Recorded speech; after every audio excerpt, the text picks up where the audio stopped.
एक दिवसीय धरणं आंदोलन आयोजित करण्यात आलेलं आहे। त्याच अनुषंगाने एकूण महाराष्ट्रामध्ये 22 जिल्ह्यामध्ये आज प्रत्येक जिल्हाधिकारी कार्यालयासमोर धरणे आयोजित करण्यात आलेले आहे। त्यापैकी नागपूर जिल्ह्यामध्ये सुद्धा संविधान चौक, निजामाबाई चौक, नागपूर येथे सुद्धा होत आहे। या संघटनेचा आणि आजच्या धरणे आंदोलनाचा उद्देश एकच आहे की 2019मध्ये जे अभिसंख्य करण्यात आलेलं होतं पहिल्या प्रकरणामध्ये ते अजूनही क्लिअर झालेलं नाही आहे। त्यामधनं बऱ्याचशा मागण्या क्लिअर झालेल्या आहेत। आणखी उर्वरित 3 मागण्या आहेत, ते आमच्या मूळ मागण्या आहेत। मूळ मागणीपैकी एक मागणी अशी आहे की कर्मचारी, अधिनियम झालेला कर्मचारी जर मृत झाला तर त्याला मय्यत म्हणून त्याच्या वारसांना नोकरी लावावी। नंबर 2, आश्वासित प्रगती योजना आहे 10, 20, 30, पहिले 12, 24 होता, आता त्या अनुषंगाने सुधारित करण्यात आलेलं आहे 10, 20, 30 ही सुद्धा सुधारित आश्वासित प्रगती देण्यात यावी।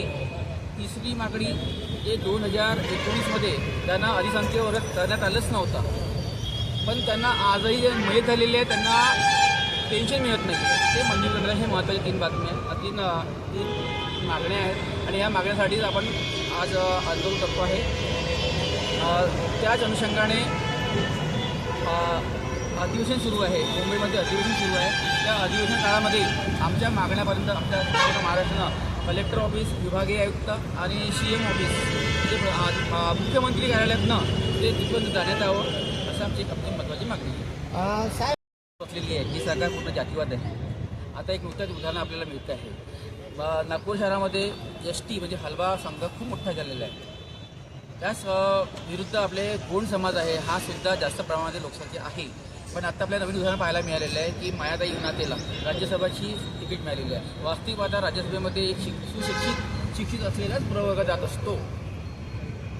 याच्यावर लक्षात येतं की शासनाने आम्हाला टोपी घालत आहे, आम्ही लोकांना टोपी घालतो, शासन आम्हाला टोपी घालत आहे। तर असं होऊ नये। मग मी त्यांच्या विरोधात नाही आहे, फक्त आमच्या शिल्लक 3 मागण्या आहेत, 3 मागण्या करण्यात याव्या। आणि सरकारी तुम्हाला माहिती आहे, जास्त काय बोलण्याचं कारण नाही आहे की सरकार निव्वळ जातीभेद आणि व्होट बँकसाठी करतात आहे। बंजारा समाजाला ST प्रवर्गामध्ये समाविष्ट करू।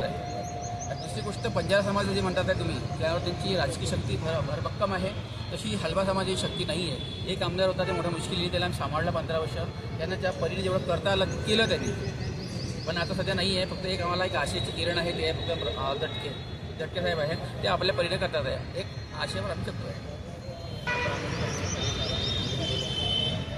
काय वाटतं आपल्याला कधीपर्यंत पूर्ण होईल किंवा आपल्याला वारंवार असंच बसावं लागणार आहे? ही जी सरकार जी आहे चप्पल सरकार, तुम्ही जर का असं बसत राहिले तर काहीतरी तुम्हाला असं फेकून मारेल, मग तुम्ही वापस जाणार।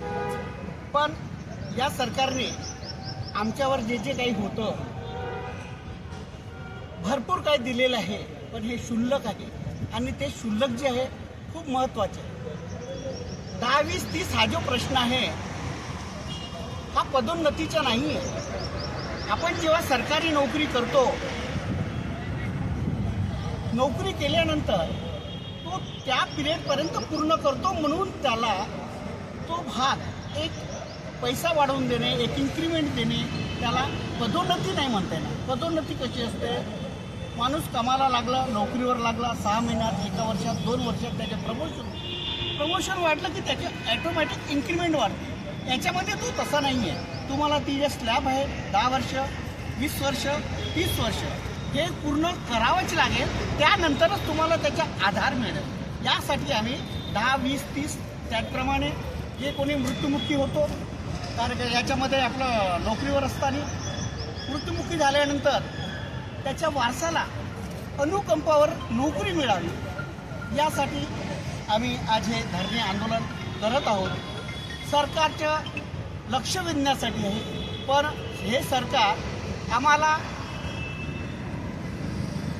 आम्ही जे या धरणे आंदोलनावर बसलेलं आहे ते निश्चितपर्यंत सार्थक होईल असं आमच्या मनाला वाटतंय। यासाठी आम्ही इथं आवाज वाढवण्यासाठी, सरकारचे लक्ष वेधण्यासाठी आम्ही हे आज केलं।